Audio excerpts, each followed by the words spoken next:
Maharajas college Chirayinkeezhu സംഘടിപ്പിക്കുന്ന online ക്ലാസ്സിലേക്ക് എല്ലാ വിദ്യാർത്ഥികൾക്കും ഹാർദമായ സ്വാഗതം.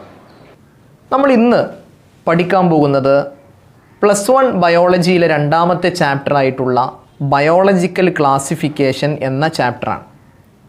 നമ്മൾ നേരത്തെ പറഞ്ഞതുപോലെ +1 ബയോളജിയിലെ രണ്ടാമത്തെ ചാപ്റ്റർ അതാണ് +1 ബോട്ടണിയിലെ ആദ്യത്തെ ചാപ്റ്ററായിട്ട് പരിഗണിക്കുന്നത്. നമ്മൾ കഴിഞ്ഞ ക്ലാസ്സിൽ നമ്മൾ ക്ലാസിഫിക്കേഷൻ്റെ ഏറ്റവും ആദ്യകാലത്തെ ശ്രമങ്ങൾ അഥവാ അരിസ്റ്റോട്ടിലിൻ്റെ ക്ലാസിഫിക്കേഷൻ പറഞ്ഞു. അതിനുശേഷം കാൾ ലിനേസിൻ്റെ 2 കിങ്ഡം ക്ലാസിഫിക്കേഷൻ നമ്മൾ ഡിസ്കസ് ചെയ്തു. അതിൻ്റെ ഡ്രോബാക്കുകൾ പറഞ്ഞു. പിന്നീട് ആർച്ച് വിറ്റാക്കറിൻ്റെ 5 കിങ്ഡം ക്ലാസിഫിക്കേഷൻ പറഞ്ഞു. പിന്നീട് നമ്മൾ ഈ 5 കിങ്ഡങ്ങളിലെ ഓരോ കിങ്ഡങ്ങളെയും തമ്മിൽ നമ്മൾ കമ്പയർ ചെയ്തു. പല കാര്യങ്ങളും പല ക്യാരക്ടേഴ്സും നമ്മൾ കമ്പയർ ചെയ്തു. ഇന്ന് നമ്മൾ ആദ്യത്തെ കിങ്ഡത്തിലേക്ക് പോവാൻ. First kingdom is kingdom Monera. Monerans are unicellular prokaryotic organisms. Monera വിഭാഗത്തിൽ ഉൾപ്പെടുന്നവരെല്ലാം യൂണിസെല്ലാറാണ്, സിംഗിൾ സെൽഡ് ഓർഗാനിസങ്ങളാണ്, ഏകകോശ ജീവികളാണ്. ആൻഡ് പ്രോകാരിയോട്ടിക് ആണ്. പ്രോകാരിയോട്ടിക് എന്ന് പറഞ്ഞാൽ മനസ്സിലാക്കുക, അതായത് ഡെഫിനിറ്റായ ന്യൂക്ലിയസ് ഇല്ല, കൃത്യമായ വ്യക്തമായ ന്യൂക്ലിയസ് ഇല്ല. And they have no membrane bound organelles. അവയിലുള്ള ആ സെല്ലിനകത്തുള്ള സെൽ ഓർഗനൽസ് ഒന്നും തന്നെ മെംബ്രെയിൻ കൊണ്ട് കവർ ചെയ്തിട്ടില്ല. അപ്പോൾ മെംബ്രെയിൻ കൊണ്ട് കവർ ചെയ്യാത്ത സെൽ ഓർഗനൽസ് ഉള്ള കൃത്യമായ ന്യൂക്ലിയസ് ഇല്ലാത്ത ഓർഗാനിസങ്ങളെയാണ് പ്രോകാരിയോട്ടിക് ഓർഗാനിസം എന്ന് വിളിക്കുക. Bacteria and mycoplasma are the members of this kingdom. Monera എന്ന കിങ്ഡത്തിൽ ഉൾപ്പെടുന്നത് ബാക്ടീരിയകളും മൈക്കോപ്ലാസ്മയും മാത്രമാണ്. ഒരു തരത്തിൽ പറഞ്ഞാൽ ബാക്ടീരിയകൾ എന്ന് മാത്രം നമുക്ക് പറയാം, കാരണം മൈക്കോപ്ലാസ്മ എന്ന് പറയുന്നതും ഒരു തരം ബാക്ടീരിയ തന്നെയാണ്. ഓക്കെ, ഇപ്പോൾ നമ്മൾ ഈ ഒരു വിഭാഗത്തിൽ കിങ്ഡം മൊണീറയിൽ സോൾ മെമ്പേഴ്സ് അഥവാ ഒരേ ഒരു അംഗങ്ങൾ എന്ന് പറയുന്നത് അല്ലെങ്കിൽ ആ വിഭാഗത്തിൽ പെടുന്നത് ബാക്ടീരിയകൾ മാത്രമാണ്. ബാക്ടീരിയകളാണ് നമ്മുടെ ഈ ഭൂമിയിൽ ഏറ്റവും കൂടുതൽ അബണ്ടൻ്റായി കാണുന്ന മൈക്രോ ഓർഗാനിസങ്ങൾ. അബണ്ടൻ്റായി കാണുന്ന ഏറ്റവും കൂടുതലായി കാണുന്ന മൈക്രോ ഓർഗാനിസങ്ങൾ ചോദിച്ചു കഴിഞ്ഞാൽ വൈറസോ ഫംഗസോ പ്രോട്ടോസോ ഒന്നല്ല, അത് ആരാണ്? ബാക്ടീരിയകൾ തന്നെയാണ്. എല്ലാ ഭാഗത്തും കാണുന്ന ഒരു വിഭാഗമാണ് ബാക്ടീരിയകൾ എന്ന് പറഞ്ഞാൽ എക്സ്ട്രീമായ കണ്ടീഷനിലൊക്കെ, ചിലപ്പോൾ വളരെ ചൂടുള്ള കാലാവസ്ഥയിൽ, അതുപോലെ തന്നെ ചിലപ്പോൾ മഞ്ഞിൽ, അതുപോലെ കടലിലൊക്കെ അടിത്തട്ടുകൾ, ഇങ്ങനെയുള്ള പല സ്ഥലങ്ങളിലും ടെമ്പറേച്ചർ വളരെ കൂടിയതും കുറഞ്ഞതുമായ അങ്ങനെയുള്ള എക്സ്ട്രീം ഹാബിറ്റേറ്റിലൊക്കെ ഈ ബാക്ടീരിയകൾ കാണപ്പെടുന്നുണ്ട്. അപ്പോൾ നമ്മൾ ഒരു പിടി മണ്ണ് വാരിക്കഴിഞ്ഞാൽ ആ ഒരു പിടി മണ്ണിൽ തന്നെ 100ഓളം ബാക്ടീരിയകൾ ഉണ്ടാവും. ഓക്കെ, അപ്പോൾ അത്രയും അബണ്ടൻ്റ് ആയിട്ടുള്ള മൈക്രോ ഓർഗാനിസങ്ങളാണ് ബാക്ടീരിയകൾ എന്ന് പറയുന്നത്. ഈ ബാക്ടീരിയകളെ അവയുടെ ആകൃതിയുടെ അടിസ്ഥാനത്തിൽ നമ്മൾ 4 കാറ്റഗറിയായി തിരിക്കുകയാണ്. Based on the shape, bacteria are classified into 4 categories. They are first one coccus. Coccus എന്ന വിഭാഗത്തിൽ ഉൾപ്പെടുന്ന ബാക്ടീരിയയുടെ ഷേപ്പ് എന്താണ്? സ്ഫെറിക്കലാണ്. ഉരുണ്ട രൂപത്തിൽ, ഗോളാകൃതിയിൽ സ്ഫെറിക്കലായി കാണപ്പെടുന്ന ബാക്ടീരിയകളെയാണ് കോക്കസ് എന്ന വിഭാഗത്തിൽ ഉൾപ്പെടുന്നത്. ഒരു വിഭാഗത്തിൻ്റെ പേരാണത്, ഒരു കാറ്റഗറിയുടെ പേരാണ്, അല്ല ഒരു ബാക്ടീരിയയുടെ പേരല്ല. ഓക്കെ, കോക്കസിന് നമ്മൾ പ്ലൂറൽ പറയുകയാണെങ്കിൽ കോക്കൈ എന്ന് പറയും, കോക്കൈ. രണ്ടാമത്തെ വിഭാഗമാണ് ബാസില്ലസ്. ബാസില്ലസ് എന്ന വിഭാഗം, അതിൻ്റെ ഷേപ്പ് റോഡ് ഷേപ്പ്ഡാണ്, ഒരു ദണ്ടിൻ്റെ ആകൃതി, റോഡ് ഷേപ്പ്ഡാണ് ബാസില്ലസ് എന്ന വിഭാഗത്തിൽപ്പെട്ട ബാക്ടീരിയകളുടെ ആകൃതി. ആ ബാസില്ലസിൻ്റെ പ്ലൂറലായി നമ്മൾ ബാസില്ലൈ എന്ന് പറയും. The next one is vibrium. Vibrium എന്ന കാറ്റഗറിയിൽപ്പെട്ട ബാക്ടീരിയകളുടെ ഷേപ്പ് കോമ ഷേപ്പ്ഡാണ്. നമ്മൾ സാധാരണ കോമ ഇടൂലേ, വാക്കുകൾക്കിടയിൽ കോമ, ആ ഒരു കോമ ഷേപ്പാണ് വിബ്രിയം എന്ന വിഭാഗത്തിലെ ബാക്ടീരിയകൾക്ക്. എങ്കിൽ സ്പൈറില്ലം എന്ന വിഭാഗത്തിലെ ബാക്ടീരിയകളുടെ ഷേപ്പ് സ്പൈറൽ ഷേപ്പ്ഡാണ്. സ്പൈറൽ ഷേപ്പ്ഡ്, ഇങ്ങനെ ചുറ്റിക്കറങ്ങി രൂപത്തിൽ കാണപ്പെടുന്ന ഒരു ഷേപ്പ്, സ്പ്രിങ് പോലെയുള്ള ഷേപ്പ് എന്ന് വേണമെങ്കിൽ നമുക്ക് പറയാം. അപ്പോൾ സ്പൈറില്ലം എന്നിങ്ങനെ നമ്മൾ 4 കാറ്റഗറിയായി ബാക്ടീരിയകളെ അവരുടെ ഷേപ്പിൻ്റെ അടിസ്ഥാനത്തിൽ, നമ്മളൊരു ഓർഗാനിസം തന്നെ പല ഭാഗങ്ങളിലും പല രൂപത്തിലും നമ്മളവയെ കാറ്റഗറി ആക്കി തിരിക്കുമ്പോൾ അത് എന്തിനെ ബേസ് ചെയ്താണ് എന്നുള്ളത് നിങ്ങൾ പ്രത്യേകം ശ്രദ്ധിക്കണം. എന്തിനെ ബേസ് ചെയ്തിട്ടാണ്? ഇവിടെ പറയണ ഷേപ്പിൻ്റെ അടിസ്ഥാനത്തിൽ. ഓക്കെ, ഈ ബാക്ടീരിയകളെ നമ്മൾ വീണ്ടും 2 ആക്കി തിരിക്കുകയാണ്. മൊണീറയിൽ വിഭാഗത്തിൽ വരുന്ന ബാക്ടീരിയകളെ വീണ്ടും നമ്മൾ 2 ആക്കി തിരിക്കുകയാണ്. അതിന് മുമ്പ് ഈ 4 വിഭാഗങ്ങളുടെ ഡയഗ്രങ്ങളൊന്ന് ശ്രദ്ധിക്കുക. ഈ പറഞ്ഞ 4 കാറ്റഗറിയിൽപ്പെട്ട കോക്കസ് അല്ലെങ്കിൽ കോക്കൈ, ബാസില്ലൈ, സ്പൈറില്ല, വിബ്രിയോ, ഈ വിഭാഗത്തിൽപ്പെട്ട ബാക്ടീരിയകളുടെ ഷേപ്പ് ഈ ഡയഗ്രം നോക്കിയാൽ മനസ്സിലാക്കുക. കോക്കൈ സ്ഫെറിക്കലാണ്, ബാസില്ലൈ എന്ന് പറയുന്നത് റോഡ് ഷേപ്പ്ഡാണ്, കോമ ഷേപ്പ്ഡാണ് വിബ്രിയോ, അതിന് സിംഗുലറാണ് വിബ്രിയം. അതുപോലെ തന്നെ സ്പൈറൽ ഷേപ്പ്ഡാണ് സ്പൈറില്ലം, അതിൻ്റെ പ്ലൂറലാണ് സ്പൈറില്ല. ഓക്കെ, ഇനി നമ്മൾ പറഞ്ഞു ബാക്ടീരിയ രണ്ടായി തിരിച്ചു. ആർക്കെ ബാക്ടീരിയ എന്നും യു ബാക്ടീരിയ എന്നുമാണ് രണ്ടാക്കി തിരിച്ചിട്ടുള്ളത്. നോക്കാം എന്താണ് ആർക്കെ ബാക്ടീരിയയുടെ പ്രത്യേകത. Archaebacteria live in extreme condition. നേരത്തെ പറഞ്ഞതുപോലെ എക്സ്ട്രീം കണ്ടീഷനിൽ കാണപ്പെടുന്ന ബാക്ടീരിയകൾ എന്ന് പറയുന്നത് ആർക്കെ ബാക്ടീരിയ ആണ്. ആർക്കെ ബാക്ടീരിയ ആണ് എക്സ്ട്രീം കണ്ടീഷനിൽ കാണപ്പെടുന്നത്. ഓക്കെ, ആ എക്സ്ട്രീം കണ്ടീഷൻ ബേസ് ചെയ്തുകൊണ്ട് എങ്ങനെയുള്ള എക്സ്ട്രീം കണ്ടീഷനിലാണ് അവർ ജീവിക്കുന്നത് എന്നതിന് അടിസ്ഥാനത്തിൽ നമ്മൾ ഈ ആർക്കെ ബാക്ടീരിയകളെ 3 ഗ്രൂപ്പാക്കി തിരിക്കുകയാണ്. ഒന്നാമത്തെ ഗ്രൂപ്പാണ് ഹാലോഫൈൽസ്. ഹാലോഫൈൽസ് എന്ന് പറഞ്ഞാൽ ലീവ് ഇൻ സാൾട്ടി ഏരിയാസ്. ഉപ്പുള്ള പ്രദേശങ്ങളിൽ, വളരെയധികം ഉപ്പുള്ള ഭാഗങ്ങളിൽ, കടലിനോടൊക്കെ ചേർന്നിട്ടുള്ള ഉപ്പുള്ള ഭാഗങ്ങളിൽ കാണപ്പെടുന്ന ബാക്ടീരിയകളെ വിളിക്കുന്ന ആർക്കെ ബാക്ടീരിയകളെ വിളിക്കുന്ന പേരാണ് ഹാലോഫൈൽസ്. അവ ഉൾപ്പെടുന്ന ഗ്രൂപ്പിൻ്റെ പേരാണ് ഹാലോഫൈൽസ്. എന്നാൽ അടുത്തൊരു എക്സ്ട്രീം കണ്ടീഷനാണ് ഹോട്ട് സ്പ്രിങ്സ്. ഈ ഹോട്ട് സ്പ്രിങ്സിൽ കാണപ്പെടുന്ന ആർക്കെ ബാക്ടീരിയകൾ ഉൾപ്പെടുന്ന വിഭാഗത്തിൻ്റെ ഗ്രൂപ്പിൻ്റെ പേരാണ് തെർമോ അസിഡോഫൈൽസ്. അപ്പോൾ തെർമോ അസിഡോഫൈൽസ് പറഞ്ഞാൽ ചൂടുള്ള അസിഡിറ്റി ഉള്ള ഭാഗങ്ങളിൽ കാണപ്പെടുന്ന ആർക്കെ ബാക്ടീരിയകളെയാണ് അല്ലെങ്കിൽ ആ ഗ്രൂപ്പിനെയാണ് നമ്മൾ തെർമോ അസിഡോഫൈൽസ് എന്ന് വിളിക്കാറുള്ളത്. The next category is methanogens. The Archaebacteria included in the group Methanogens live in marshy areas and are present in the guts of ruminant animals such as cows, buffaloes, etc. Methanogens എന്ന വിഭാഗത്തിൽപ്പെടുന്ന ബാക്ടീരിയകൾ കാണപ്പെടുന്ന marshy ഏരിയാസിലാണ്. എന്താണ് marshy areas എന്ന് പറഞ്ഞാൽ? ചതുപ്പ് നിലങ്ങൾ. Marshy ഏരിയാസിലാണ് methanogens വിഭാഗത്തിൽപ്പെട്ട ആർക്കെ ബാക്ടീരിയകൾ കാണപ്പെടാറുള്ളത്. Present in guts of ruminant animals. Ruminant ആനിമൽസിൻ്റെ ഗഡ്സിലും ഇവ കാണപ്പെടാറുണ്ട്. റൂമിനൻ ആനിമൽസ് നമുക്കറിയാം അയവിറക്കുന്ന ജീവികൾ അല്ലെ, അയവിറക്കുന്ന, തിന്നത് വീണ്ടും അയവിറക്കുന്ന ജീവികൾ. അവയുടെ ഗട്ട്, അവയുടെ അലിമെൻ്ററി കനാലിൽ മെത്തനോജൻസ് എന്ന വിഭാഗത്തിൽപ്പെട്ട ബാക്ടീരിയകൾ കാണപ്പെടാറുണ്ട്. കൗ, ബഫല്ലോ പോലുള്ളവയൊക്കെ ഇത്തരത്തിലുള്ള റൂമിനൻ ആനിമൽസ് ആണ്. പശു, കാള പോലുള്ള ജീവികളൊക്കെ റൂമിനൻ ആനിമൽസ് വിഭാഗത്തിൽപ്പെടുന്നതാണ്. They produce methane. ഈ മെത്തനോജൻസ് എന്ന് പറയുന്ന വിഭാഗത്തിൽപ്പെട്ട കാറ്റഗറിയിൽപ്പെട്ട ബാക്ടീരിയകളുടെ പ്രത്യേകത ദേ പ്രൊഡ്യൂസ് മീഥെയിൻ അഥവാ ബയോഗ്യാസ്. ബയോഗ്യാസ് പ്രൊഡ്യൂസ് ചെയ്യും. ഇതൊക്കെ CH4 അല്ലെ, മീഥെയിൻ. ആ മീഥെയിൻ ആണ് ബയോഗ്യാസിൻ്റെ മെയിൻ കണ്ടന്റ് എന്ന് പറയുന്നത്. ബയോഗ്യാസിൻ്റെ അഥവാ നാച്ചുറൽ ഗ്യാസിൻ്റെ മെയിൻ കണ്ടന്റ് എന്ന് പറയുന്നത് മീഥെയിനാണ്. From the dung of these animals. Methane നമ്മൾ ഉണ്ടാക്കാറുള്ളത് അല്ലെങ്കിൽ ബയോഗ്യാസ് നമ്മൾ പ്രൊഡ്യൂസ് ചെയ്യാറുള്ളത് എവിടെ നിന്നാണ്? ഇത്തരത്തിലുള്ള റൂമിനൻ ആനിമൽസിൻ്റെ ഡങ്ക്, അതിൻ്റെ ചാണകം, ആ ചാണകത്തിൽ നിന്നും നമ്മൾ എന്ത് ചെയ്യാറുണ്ട്? ബയോഗ്യാസ് ഉണ്ടാക്കാറുണ്ട്, മീഥെയിൻ ഉണ്ടാക്കാറുണ്ട്. കാരണം ആ ഡങ്കിനകത്ത് ഈ പറഞ്ഞ മെത്തനോജൻസ് വിഭാഗത്തിൽപ്പെട്ട ധാരാളം ബാക്ടീരിയകൾ ഉണ്ടാകും.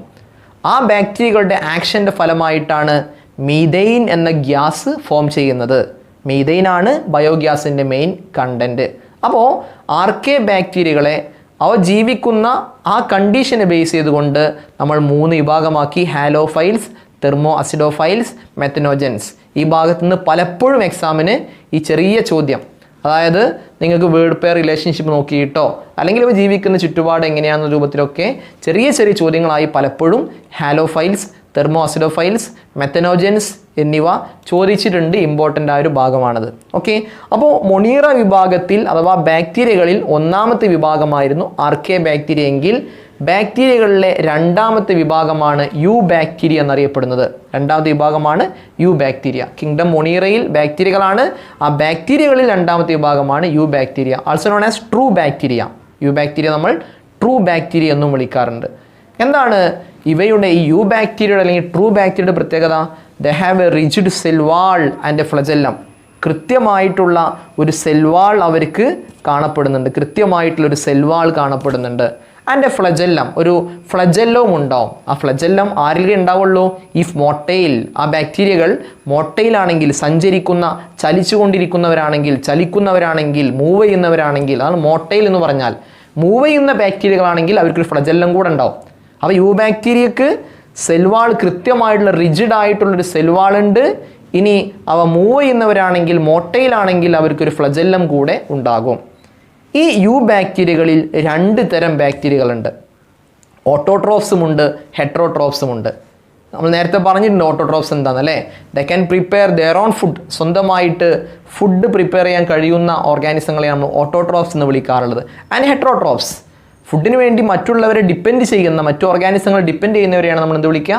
ഹെട്രോട്രോഫ്സ് എന്ന് വിളിക്കാറുള്ളത്. ഹെട്രോട്രോഫ്സ്. ഓക്കെ, അപ്പോൾ ഓട്ടോട്രോഫ്സും ഹെട്രോട്രോഫ്സും ഈ രണ്ട് വിഭാഗത്തിൽപ്പെട്ട ബാക്ടീരിയകളും യു ബാക്ടീരിയ അല്ലെങ്കിൽ ട്രൂ ബാക്ടീരിയ എന്ന വിഭാഗത്തിൽ കാണപ്പെടുന്നുണ്ട്. ഈ ഓട്ടോട്രോഫുകളെ അഥവാ സ്വന്തമായി ഫുഡ് പ്രിപ്പയർ ചെയ്യുന്ന ഓർഗാനിസങ്ങളെ, ബാക്ടീരിയകളെ നമ്മൾ വീണ്ടും രണ്ടായി ക്ലാസിഫൈ ചെയ്യുന്നു. First one is photosynthetic autotrophs. ഏതാണ്? Photosynthetic autotrophs. And second one chemosynthetic autotrophs. Photosynthetic autotrophs, chemosynthetic autotrophs എന്നിങ്ങനെ നമ്മൾ ഈ ട്രൂ ബാക്ടീരിയകളെ, യു ബാക്ടീരിയകളെ അതിൽപ്പെടുന്ന ഓട്ടോട്രോഫിക് ആയ ഓർഗാനിസങ്ങളെ രണ്ടായിട്ട് ക്ലാസിഫൈ ചെയ്തിട്ടുണ്ട്. അങ്ങനെ നമ്മൾ ക്ലാസിഫൈ ചെയ്യുന്നത് അവ എന്ത് എനർജി ഉപയോഗിച്ചിട്ടാണ് ഫുഡ് പ്രിപ്പയർ ചെയ്യുന്നത് എന്നതിനെ ബേസ് ചെയ്തിട്ടാണ്. ഫോട്ടോസിന്തറ്റിക് ഓട്ടോട്രോഫ്സും കീമോസിന്തറ്റിക് ഓട്ടോട്രോഫ്സും തമ്മിലുള്ള ഡിഫറൻസ് അതാണ്. ദേ സിന്തസൈസ് ദെയർ ഓൺ ഫുഡ്. അവർ സ്വന്തമായിട്ട് ഫുഡ് പ്രിപ്പയർ, രണ്ടുപേരും അങ്ങനെ തന്നെയാണ്. ഓട്ടോട്രോഫിക് ആണെങ്കിലും അതേപോലെ തന്നെ ഫോട്ടോസിന്തറ്റിക് ആണെങ്കിലും കീമോസിന്തറ്റിക് ആണെങ്കിലും രണ്ടുപേരും എന്താണ്? സ്വന്തമായി ഫുഡ് പ്രിപ്പയർ ചെയ്യാണ്. പക്ഷേ ആ ഫുഡ് അവർ പ്രിപ്പയർ ചെയ്യുമ്പോൾ അവർ അതിനുള്ള എനർജി എന്താണ് ഉപയോഗിക്കുന്നത്, ആ ഫുഡ് പ്രിപ്പയർ ചെയ്യാൻ ആവശ്യമായ എനർജി ഏതാണ് എന്നതിൻ്റെ അടിസ്ഥാനത്തിലാണ് നമ്മൾ ഫോട്ടോസിന്തറ്റിക് ഓട്ടോട്രോഫ്സ് എന്നും കീമോസിന്തറ്റിക് ഓട്ടോട്രോഫ്സ് എന്നും രണ്ടായി തിരിച്ചിട്ടുള്ളത്. എന്താണ് ഫോട്ടോസിന്തറ്റിക് ഓട്ടോട്രോഫ്സ് എന്ന് നോക്കാം. ഫോട്ടോസിന്തറ്റിക് ഓട്ടോട്രോഫ്സ് എന്ന് പറഞ്ഞു കഴിഞ്ഞാൽ അതിൽപ്പെടുന്ന ഒരു പ്രധാന വിഭാഗമാണ് cyanobacteria. Cyanobacteria are also known as blue green algae. സയനോബാക്ടീരിയകളെ നമ്മൾ ബ്ലൂ ഗ്രീൻ ആൽഗേ എന്നും വിളിക്കാറുണ്ട്. ബ്ലൂ ഗ്രീൻ ആൽഗേ എന്ന് വിളിക്കുമ്പോൾ അത് ആൽഗകളാണെന്ന് കരുതരുത്, അത് ബാക്ടീരിയകളാണ്. ആൽഗകൾ വേറെ തന്നെയാണ് വരുന്നത്. ഓക്കെ, സാധാരണയായിട്ട് ആൽഗകളെല്ലാം ഉൾപ്പെടുന്ന കിങ്ഡം വേറെയാണ്, കിങ്ഡം മൊണീറ അല്ല. ഇപ്പം നമ്മൾ ഡിസ്കസ് ചെയ്യുന്ന കിങ്ഡം മൊണീറയാണ് അല്ലേ. കിങ്ഡം മൊണീറ കഴിഞ്ഞ് ആ സെക്കൻഡ് ലാസ്റ്റ് അഥവാ ഫോർത്ത് കിങ്ഡമാണ് കിങ്ഡം പ്ലാന്റ്സ് ഒക്കെ വരുന്നത്. ആ വിഭാഗത്തിലാണ് ആൽഗകൾ സാധാരണ വരിക. പക്ഷേ ഇവിടെ ഈ സൈനോ ബാക്ടീരിയകളെ നമ്മൾ വിളിക്കുന്ന മറ്റൊരു പേര് മാത്രമാണ് ബ്ലൂ ഗ്രീൻ ആൽഗേ. അപ്പോൾ ബ്ലൂ ഗ്രീൻ ആൽഗേ എന്ന് പറയുമ്പോൾ ആൽഗകളാണ്, തെറ്റിദ്ധരിക്കാൻ പാടില്ല. ഈ സൈനോ ബാക്ടീരിയയിലെ ബ്ലൂ ഗ്രീൻ ആൽഗേ യൂണിസെല്ലാറാണ്. ബാക്ടീരിയകളെല്ലാം യൂണിസെല്ലാറാണ്. കൊളോണിയലാണ്, കൂട്ടമായിട്ടാണ് താമസിക്കുക. ഓർ ഫിലമെൻറ്റസ് ആണ്, അതിങ്ങനെ ഫിലമെൻ്റ് രൂപത്തിലാണ് കാണപ്പെടുന്നത്. മറൈനാണ്, കടൽ വെള്ളത്തിലാണ് കാണുക. ഓർ ടെറസ്ട്രിയൽ ആയിട്ടും പുറത്ത് കരയിലും കാണാറുണ്ട്. മറൈൻ എന്ന് പറഞ്ഞു കഴിഞ്ഞാൽ കടൽ വെള്ളത്തിൽ. ഓക്കെ, അക്വാട്ടിക് എന്ന് പറഞ്ഞു കഴിഞ്ഞാൽ വെള്ളത്തിൽ. ആ വെള്ളം രണ്ട് രൂപത്തിലാവാം, കടൽ ജലവും ആവാം, സീ വാട്ടറും ആവാം, ഫ്രഷ് വാട്ടറും ആവാം അല്ലേ. അപ്പോൾ അക്വാട്ടിക് എന്ന് പറഞ്ഞാൽ ഏതാ നമുക്ക് ഉറപ്പ് പറയാൻ കഴിയില്ല, വെള്ളത്തിലാണെന്ന് പറയാൻ പറ്റുള്ളൂ. എന്നാൽ പ്രത്യേകം പറയണം, മറൈൻ എന്ന് പറഞ്ഞാൽ മനസ്സിലാക്കുക കടലിലാണ്. ഇനി പുഴ പോലെയുള്ള ശുദ്ധജലത്തിലാണെങ്കിൽ എന്താ പറയുക? ഫ്രഷ് വാട്ടർ എന്ന് പറയും. കടലിലാണെങ്കിൽ മറൈൻ. അപ്പോൾ മറൈനിലാണ് കാണപ്പെടുക. ചിലത് ടെറസ്ട്രിയൽ ആയിട്ടും പുറത്ത് കരയിലും കാണപ്പെടാറുണ്ട്. അപ്പോൾ ഫോട്ടോസിന്തറ്റിക് ഓട്ടോട്രോഫ്സ് വിഭാഗത്തിൽപ്പെടുന്ന സയനോ ബാക്ടീരിയകൾ അവയെ ബ്ലൂ ഗ്രീൻ ആൽഗേ എന്ന് വിളിക്കുന്നു. യൂണിസെല്ലാറാണ്, കൊളോണിയലായിട്ടോ അല്ലെങ്കിൽ ഫിലമെൻറ്റസ് ആയിട്ടോ കാണാറുണ്ട്. അതുപോലെ മറൈൻ കടൽ ജലത്തിൽ കാണാറുണ്ട്, അല്ലെങ്കിൽ പുറത്ത് കരയിൽ ടെറസ്ട്രിയൽ ആയിട്ടും കാണാറുണ്ട്. Okay, the colonies are generally surrounded by gelatinous sheets. ഇതൊരു കോളനിയായിട്ട്, ഒരു കൂട്ടമായിട്ട് കാണുകയാണെങ്കിൽ, ആ കോളനിയെ കവർ ചെയ്തുകൊണ്ട്, അതിനെ പൊതിഞ്ഞുകൊണ്ട്, സറൗണ്ട് ചെയ്തുകൊണ്ട് ഒരു ജലാറ്റിനസ് ഷീത്ത് എപ്പോഴും കാണാറുണ്ട്. ഒരു ജലാറ്റിനസ് ഷീത്ത്, ഇതിന് പുറത്തൊരു ആവരണം, ജലാറ്റിനസ് ഷീത്ത് എന്നും മ്യൂസിലേജിനസ് ഷീത്ത് എന്നും പറയാറുണ്ട്. എനിവേ അവയുടെ പുറത്തുള്ള ആ ഒരു ആവരണത്തെയാണ് നമ്മൾ മ്യൂസിലേജിനസ് ഷീത്ത് എന്നും ജലാറ്റിനസ് ഷീത്ത് എന്നും വിളിക്കാറുള്ളത്. They form blooms in polluted water bodies. Polluted water ബോഡീസിൽ നമുക്കറിയാം എന്താണ്? മലിനമായ ജലം നിൽക്കുന്ന വാട്ടർ ബോഡീസ്. അത്തരത്തിൽ മലിനമായ ജലമാണെങ്കിൽ ആ മലിനമായ ജലത്തിൽ ദേ ഫോം ബ്ലൂംസ്. ആ ജലത്തിൽ ബ്ലൂംസ് ഉണ്ടാക്കുന്നത്, അതിൽ നുരകളൊക്കെ ഉണ്ടാക്കുന്നത് ഈ വിഭാഗത്തിൽപ്പെട്ട സയനോ ബാക്ടീരിയകളാണ്, അല്ലെ ബ്ലൂ ഗ്രീൻ ആൽഗകളാണ്. ഓക്കെ, നമുക്ക് പറയാം cyanobacteria or blue green algae form blooms in polluted water body. ശുദ്ധമായ വെള്ളത്തിലല്ല, പ്യുവറായ വാട്ടർ ബോഡീസിലല്ല, പൊളൂട്ടഡായ വാട്ടർ ബോഡീസിൽ ബ്ലൂംസ് ഫോം ചെയ്യുന്നത് സയനോ ബാക്ടീരിയകളാണ്. സയനോ ബാക്ടീരിയ അടുത്തൊരു പ്രത്യേകത, ദേ ഹാവ് ക്ലോറോഫിൽ എ എന്നുള്ളതാണ്. അവരിൽ എന്തുണ്ട്? ക്ലോറോഫിൽ എ ഉണ്ട്. നമുക്കറിയാം ക്ലോറോഫിൽ എ എന്ന് പറയുന്നത് ഒരു പിഗ്മെൻ്റാണ്. നമ്മൾ സാധാരണ ചുറ്റുഭാഗത്തും കാണുന്ന പ്ലാന്റ്സിലൊക്കെ ഉള്ള ഒരു പിഗ്മെൻ്റാണ് ക്ലോറോഫില്ലിയെ. ആ ക്ലോറോഫില്ലിയെയാണ് സൺലൈറ്റിനെ അല്ലെങ്കിൽ സോളാർ എനർജിയെ അബ്സോർബ് ചെയ്യുന്ന പിഗ്മെൻ്റ് ആണ് ക്ലോറോഫില്ലിയെ. അപ്പോൾ similar to green plants, chlorophyll a is present in cyanobacteria. നമ്മുടെ ഗ്രീൻ പ്ലാന്റ്സിൽ കാണുന്ന പിഗ്മെൻ്റായ ക്ലോറോഫില്ലിയെ അതുപോലെയുള്ള പിഗ്മെൻറ്റുകൾ ആരിലുണ്ട്? സയനോബാക്ടീരിയകളിൽ അഥവാ ബ്ലൂ ഗ്രീൻ ആൽഗയിൽ കാണുന്നുണ്ട്. Some of these can fix atmospheric nitrogen in specialised cells called heterocyst. ഇവയിൽ തന്നെ സ്പെഷ്യലൈസ്ഡ് ആയിട്ടുള്ള ഈ സയനോബാക്ടീരിയ വിഭാഗത്തിൽപ്പെട്ടിട്ടുള്ള ബാക്ടീരിയകളിൽ ചിലതിൽ അറ്റ്മോസ്ഫിയറിക് നൈട്രജനെ ഫിക്സ് ചെയ്യാൻ കഴിയുന്ന, അറ്റ്മോസ്ഫിയറിക് നൈട്രജനെ ഫിക്സ് ചെയ്യുക എന്ന് പറഞ്ഞാൽ നമുക്ക് അറിയാമല്ലോ, നൈട്രജൻ ഫിക്സേഷൻ എന്ന് പറഞ്ഞാൽ എന്താ കുട്ടികളെ? നൈട്രജൻ ഫിക്സേഷൻ എന്ന് പറഞ്ഞു കഴിഞ്ഞാൽ അറ്റ്മോസ്ഫിയറിൽ ധാരാളം നൈട്രജൻ, നിങ്ങൾക്കറിയാം അറ്റ്മോസ്ഫിയറിൽ ഏറ്റവും കൂടുതലുള്ള ഗ്യാസ് ആണ് നൈട്രജൻ. പ്ലാന്റ്സിന് നൈട്രജൻ വളരെ ആവശ്യവുമാണ്. പക്ഷേ പ്ലാന്റ്സിന് ഒരിക്കലും തന്നെ ഈ നൈട്രജനെ നേരിട്ട് അബ്സോർബ് ചെയ്യാൻ കഴിയില്ല, അറ്റ്മോസ്ഫിയറിൽ നിന്നും അബ്സോർബ് ചെയ്യാൻ കഴിയില്ല. So at first nitrogen has to be converted into nitrate or nitrate. ഈ നൈട്രജനെ നൈട്രേറ്റ് ആക്കി മാറ്റണം. നൈട്രേറ്റ് ആക്കി മാറ്റി മണ്ണിലേക്ക് എത്തിയാൽ, സോയിലിലേക്ക് എത്തിയാൽ മാത്രമേ പ്ലാന്റ്സിന് അവരുടെ റൂട്ട് ഉപയോഗിച്ചുകൊണ്ട് സോയിലിൽ നിന്നും ഈ നൈട്രേറ്റിനെ അബ്സോർബ് ചെയ്യാൻ കഴിയുള്ളൂ. സോയിലിൽ നിന്നും നൈട്രേറ്റിനെ അബ്സോർബ് ചെയ്യാൻ കഴിയുള്ളൂ. ഇത്തരത്തിൽ അറ്റ്മോസ്ഫിയറിക് നൈട്രജനെ നൈട്രേറ്റ് ആക്കി കൺവേർട്ട് ചെയ്യുന്ന പ്രോസസ്സിനെയാണ് എന്ത് വിളിക്കുക നമ്മൾ? നൈട്രജൻ ഫിക്സേഷൻ എന്ന് വിളിക്കാറുള്ളത്. അപ്പോൾ ഈ സയനോബാക്ടീരിയയുടെ ബ്ലൂ ഗ്രീൻ ആൽഗയുടെ പ്രത്യേകത, ഇവരിൽ ചിലർക്ക് അറ്റ്മോസ്ഫിയറിക് നൈട്രജനെ ഫിക്സ് ചെയ്യാനുള്ള, നൈട്രജനെ നൈട്രേറ്റ് ആക്കി മാറ്റാനുള്ള കഴിവുണ്ട്. അത് ഇവരിൽ ചില സ്പെഷ്യലൈസ്ഡ് സെല്ലുകൾ വെച്ചാണ് നടക്കുക. ചില സ്പെഷ്യലൈസ്ഡ് സെല്ലുകൾക്കാണ് ഇത്തരത്തിൽ അറ്റ്മോസ്ഫിയറിക് നൈട്രജനെ നൈട്രേറ്റായി കൺവേർട്ട് ചെയ്യാനുള്ള, നൈട്രജൻ ഫിക്സേഷൻ നടത്താനുള്ള കഴിവുള്ളൂ. ആ സെല്ലുകളെ, നൈട്രജൻ ഫിക്സേഷൻ നടത്താൻ കഴിവുള്ള സെല്ലുകളെ, സയനോബാക്ടീരിയ കാണപ്പെടുന്ന ആ സെല്ലിനെ നമ്മൾ വിളിക്കുന്ന പേരാണ് ഹെട്രോസിസ്റ്റ് എന്നാണ് വിളിക്കാറുള്ളത്. ഹെട്രോസിസ്റ്റ്. അപ്പോൾ ഹെട്രോസിസ്റ്റ് എന്ന സ്പെഷ്യലൈസ്ഡ് സെല്ലുള്ള സയനോബാക്ടീരിയക്ക് മാത്രമേ എന്ത് ചെയ്യാൻ കഴിയുള്ളൂ? അറ്റ്മോസ്ഫിയറിക് നൈട്രജനെ ഫിക്സ് ചെയ്യാൻ കഴിയുള്ളൂ, അഥവാ നൈട്രജനെ നൈട്രേറ്റ് ആക്കി മാറ്റാനുള്ള കഴിവുള്ളൂ. അത്തരത്തിലുള്ള സയനോബാക്ടീരിയ എക്സാമ്പിളാണ് Nostoc, Anabaena. Nostoc, Anabaena are examples for cyanobacteria or blue green algae. Blue green ആൽഗക്ക് അല്ലെ സയനോബാക്ടീരിയക്കുള്ള എക്സാമ്പിൾ ചോദിച്ചാൽ നിങ്ങൾക്ക് പറയാവുന്നതാണ് ഏതൊക്കെ? Nostoc, then Anabaena are examples for cyanobacteria or blue green algae. അപ്പോൾ ഇതാണ് ഫോട്ടോസിന്തറ്റിക് ഓട്ടോട്രോഫിക് ആയിട്ടുള്ള ബാക്ടീരിയകളെ സംബന്ധിച്ച് പഠിക്കാനുള്ളത് അല്ലേ. നമ്മൾ ഓട്ടോട്രോഫിക് ആയ ബാക്ടീരിയകളെ ഫോട്ടോസിന്തറ്റിക് ഓട്ടോട്രോഫ്സ് എന്നും കീമോസിന്തറ്റിക് ഓട്ടോട്രോഫ്സ് എന്നും വിളിച്ചു. അപ്പോൾ ആദ്യം നമ്മൾ പറഞ്ഞു ഫോട്ടോസിന്തറ്റിക് ഓട്ടോട്രോഫ്സ്. അപ്പോൾ ഫോട്ടോസിന്തറ്റിക് എന്ന് പേര് വരാൻ കാരണം മനസ്സിലാക്കുക, സോളാർ എനർജിയെ അബ്സോർബ് ചെയ്തുകൊണ്ടാണ്, സോളാർ എനർജി എന്ന എനർജി ഉപയോഗിച്ചുകൊണ്ടാണ് ആ ഫോട്ടോസിന്തറ്റിക് ആയിട്ടുള്ള ഓട്ടോട്രോഫ്സ് ഫുഡ് പ്രിപ്പയർ ചെയ്യാറുള്ളത്. അപ്പോൾ അവർക്ക് ഫുഡ് പ്രിപ്പയർ ചെയ്യാൻ ആവശ്യമായ എനർജി ഫോട്ടോൺ ആണ്, സൺലൈറ്റ് ആണ്.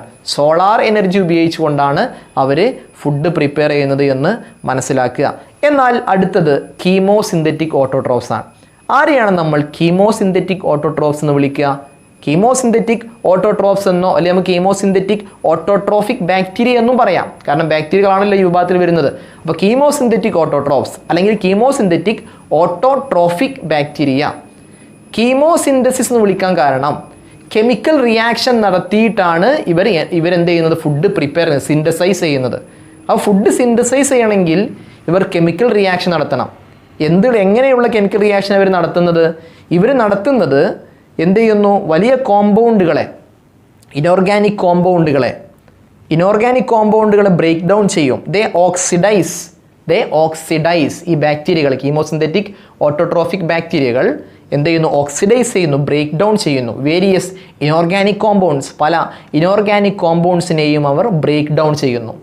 ഇനോർഗാനിക് കോമ്പൗണ്ട്സിനെ ഇപ്പോൾ ഏതുപോലെ എക്സാമ്പിൾസ് പറയുന്നത് നൈട്രൈറ്റ്സ്, അമോണിയ, നൈട്രേറ്റ്, അമോണിയ പോലെയുള്ള ഇനോർഗാനിക് കോമ്പൗണ്ടുകളെ ഓക്സിഡൈസ് ചെയ്യുന്നു, ബ്രേക്ക് ഡൗൺ ചെയ്യുന്നു. അങ്ങനെ ഈ ഇനോർഗാനിക് കോമ്പൗണ്ടുകളെ ബ്രേക്ക് ഡൗൺ ചെയ്യുമ്പോൾ എന്ത് ചെയ്യുന്നു? ആ റിയാക്ഷൻ്റെ ഭാഗമായി എനർജി റിലീസ് ചെയ്യും. Okay, ammonia to release energy for their ATP production നടത്താൻ വേണ്ടി ഇവർക്ക് കിട്ടുന്ന എനർജി എന്ന് പറയുന്നത് എന്താണ്? ഈ കോമ്പൗണ്ടുകളുടെ ബ്രേക്ക് ഡൗണിൻ്റെ ഫലമായിട്ടുണ്ടാകുന്ന എനർജിയാണ്. അപ്പോൾ ഈ കോമ്പൗണ്ടുകളെ ബ്രേക്ക് ഡൗൺ ചെയ്യുമ്പോൾ കിട്ടുന്ന എനർജി ഉപയോഗിച്ചുകൊണ്ടാണ് അവരെന്ത് ചെയ്യുന്നത്, ഫുഡ് പ്രിപ്പയർ ചെയ്യുന്നത്. ഓക്കെ, ഓട്ടോട്രോഫ്സ് പറഞ്ഞാൽ സ്വന്തമായി ഫുഡ് പ്രിപ്പയർ ചെയ്യുന്നവരാണ്. ഫോട്ടോസിന്തറ്റിക് ഓട്ടോട്രോഫ്സ് എന്ന് പറഞ്ഞു കഴിഞ്ഞാൽ സൺലൈറ്റ്, സോളാർ എനർജി എന്ന എനർജി ഉപയോഗിച്ചുകൊണ്ട് ഫുഡ് പ്രിപ്പയർ ചെയ്യുന്നു.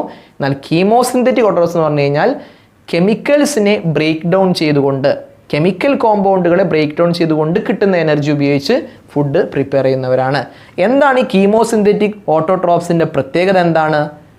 ദേ help in recycling nutrients like nitrogen, phosphorus, iron, sulphur. Nitrogen, phosphorus, iron, sulphur പോലെയുള്ള ന്യൂട്രിയൻസിനെ റീസൈക്കിൾ ചെയ്യാൻ, അല്ലേ? ഇവർക്കിങ്ങനെ നമ്മുടെ അറ്റ്മോസ്ഫിയറിൽ പല സൈക്കിളുകളുണ്ട്, പല എലമെൻസിൻ്റെയും സൈക്കിളുകളുണ്ട്. അതിങ്ങനെ ആദ്യം ഒന്നിൽ നിന്ന് അടുത്ത രൂപത്തിലേക്ക് മാറും, പിന്നീട് വീണ്ടും ആ പഴയ രൂപത്തിലേക്ക് തിരിച്ചെത്തും. അതാണ് സൈക്കിൾ എന്ന് പറയാൻ കാരണം. നൈട്രജൻ സൈക്കിൾ, നേരത്തെ നമ്മൾ പറഞ്ഞില്ലേ, അറ്റ്മോസ്ഫിയറിക് നൈട്രജനെ നൈട്രേറ്റ് ആക്കി മാറ്റും, അല്ലേ? അതിനെ വീണ്ടും തിരിച്ചങ്ങോട്ട് നൈട്രജൻ ആക്കി. ആ ഒരു സൈക്കിൾ ആയല്ലോ. നൈട്രജൻ പിന്നെ നൈട്രേറ്റ് ആവുന്നു, വീണ്ടും നൈട്രജൻ ആവുന്നു, ഒരു സൈക്കിളായി. ഇത്തരത്തിൽ സൈക്കിൾസ്, ന്യൂട്രിയൻസിൻ്റെ ആ റീസൈക്ലിംഗ് നടത്താൻ നൈട്രജൻ, ഫോസ്ഫറസ്, അയേൺ, സൾഫർ പോലെയുള്ള ന്യൂട്രിയൻസിൻ്റെ റീസൈക്കിൾ നടത്താൻ സഹായിക്കുന്നു. ആര്?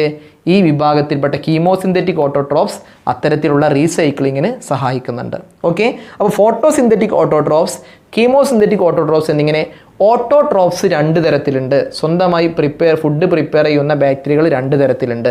അടുത്തത് ഹെട്രോട്രോഫിക് ബാക്ടീരിയകളാണ്. ഹെട്രോട്രോഫിക് എന്താണ്? ഹെട്രോട്രോഫിക് എന്ന് പറഞ്ഞു കഴിഞ്ഞാൽ the depend upon other organisms. മറ്റുള്ള ഓർഗാനിസങ്ങളെ ഫുഡിന് വേണ്ടി ഡിപ്പെൻഡ് ചെയ്യുന്നവരെയാണ് നമ്മൾ എന്ത് വിളിക്കുക? ഹെട്രോട്രോഫിക് എന്ന് വിളിക്കാറുള്ളത്. അപ്പോൾ കിങ്ഡം മൊണീറയിൽ ഓട്ടോട്രോഫിക് ബാക്ടീരിയകൾ മാത്രമല്ല ഹെട്രോട്രോഫിക് ബാക്ടീരിയകളുമുണ്ട്. എന്താണ് ഈ ഹെട്രോട്രോഫിക് ബാക്ടീരിയകളുടെ പ്രത്യേകത നമുക്ക് നോക്കാം. The majority are decomposers. ഈ ഹെട്രോട്രോഫിക് ബാക്ടീരിയകളിൽ ഭൂരിഭാഗവും ആരാണ്?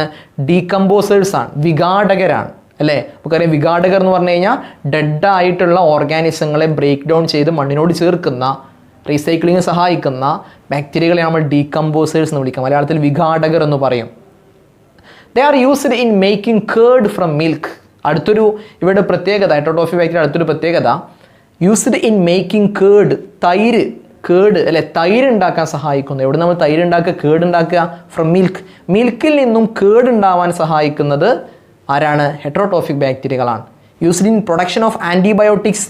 പല ആൻറ്റിബയോട്ടിക്സിൻ്റെയും പ്രൊഡക്ഷന്, ആൻറ്റിബയോട്ടിക്സ് നമുക്കറിയാം നമ്മുടെ ബോഡിയിലേക്ക് പാത്തോജൻസ് അഥവാ ആൻറ്റിജൻസ് കയറി വരുമ്പോൾ, ആൻറ്റിജൻസിന് മൂലം ഡിസീസുകൾ ഉണ്ടാകുമ്പോൾ ആ ആൻറ്റിജൻസിനെ നശിപ്പിക്കാൻ വേണ്ടി നമ്മൾ ഉപയോഗിക്കുന്ന മരുന്നുകളാണ്, കെമിക്കൽസിനെയാണ് നമ്മൾ ആൻറ്റിബയോട്ടിക്സ് എന്ന് വിളിക്കുന്നത്. ആൻറ്റിബയോട്ടിക്സിൻ്റെ പ്രൊഡക്ഷനും ഈ ഹെട്രോട്രോഫിക് ആയിട്ടുള്ള ബാക്ടീരിയകൾ സഹായിക്കുന്നുണ്ട്. Fixing nitrogen in legume Roots. Legume Roots എന്ന് പറഞ്ഞാൽ പയർ വിഭാഗത്തിൽപ്പെട്ട ചെടികളെ നമ്മൾ ലെഗ്യൂംസ് എന്ന് വിളിക്കാറുള്ളത്. ആ ലെഗ്യൂംസിൻ്റെ വേരുകളിൽ ഈ ഹെട്രോട്രോഫിക് ബാക്ടീരിയകൾ കാണാറുണ്ട്. ലെഗ്യൂംസിൻ്റെ റൂട്ട്സിൽ ഹെട്രോട്രോഫിക് ബാക്ടീരിയകൾ കാണാറുണ്ട്. അത്തരത്തിൽ ലെഗ്യൂംസിൻ്റെ റൂട്ട്സിൽ കാണപ്പെടുന്നത് ആരാണ്? ഇത്തരത്തിലുള്ള ഹെട്രോട്രോഫിക് ബാക്ടീരിയകളാണ്. ആ ഹെട്രോട്രോഫിക് ബാക്ടീരിയകളും നൈട്രജൻ ഫിക്സേഷന് സഹായിക്കുന്നുണ്ട്. നൈട്രജൻ ഫിക്സേഷൻ നമ്മൾ നേരത്തെ പറഞ്ഞു, അറ്റ്മോസ്ഫിയർ നൈട്രജനെ നൈട്രേറ്റ് ആക്കി മാറ്റുന്ന പ്രോസസ്സാണ്. മാത്രമല്ല ഈ ഹെട്രോട്രോഫിക് ബാക്ടീരിയകൾ പല ഡിസീസുകളും ഉണ്ടാക്കാറുണ്ട്. Cholera, typhoid, tetanus, citrus canker are diseases caused by bacteria. Heterotrophic bacteria ഉണ്ടാക്കുന്ന ഡിസീസിൻ്റെ എക്സാമ്പിളാണ് cholera, typhoid, tetanus. Citrus canker അത് പ്ലാന്റ്സിൽ ഉണ്ടാകുന്ന ഡിസീസാണ്. സിട്രസ് കാങ്കർ ബാക്കിയുള്ളതൊക്കെ ആനിമൽസാണ്. കോളറ, ടൈഫോയിഡ്, ടെറ്റനസ് ഒക്കെ ആനിമൽസിലാണെങ്കിൽ സിട്രസ് കാങ്കർ അത് പ്ലാന്റിൽ ഉണ്ടാകുന്ന ഡിസീസാണ്. അത്തരത്തിലുള്ള പല ഡിസീസുകളും ഉണ്ടാവാൻ ആര് കാരണമാകുന്നുണ്ട്? ഈ ഹെട്രോട്രോഫിക് ബാക്ടീരിയകൾ കാരണമാകുന്നുണ്ട് എന്ന് മനസ്സിലാക്കുക. ഇതാണ് ബാക്ടീരിയകളെ സംബന്ധിച്ച് നമുക്ക് ഏറ്റവും ആദ്യം പഠിക്കാനുള്ളത്. ഇനി ഈ ബാക്ടീരിയകളിൽ എങ്ങനെയാണ് റീപ്രൊഡക്ഷൻ നടക്കുന്നത്, ബാക്ടീരിയകളുടെ റീപ്രൊഡക്ഷൻ എങ്ങനെയാണെന്നുള്ളതും മൈക്കോപ്ലാസ്മയുടെ ഇമ്പോർട്ടൻസുമാണ് നമുക്ക് അടുത്ത ക്ലാസ്സിൽ പഠിക്കാനുള്ളത്. ക്ലാസ് കൃത്യമായി ശ്രദ്ധിച്ച് നോട്ട് ചെയ്ത് പഠിച്ചു തുടങ്ങുക. എല്ലാവർക്കും നല്ലൊരു വിജയം ആശംസിച്ചുകൊണ്ട് നിർത്തുന്നു. നന്ദി.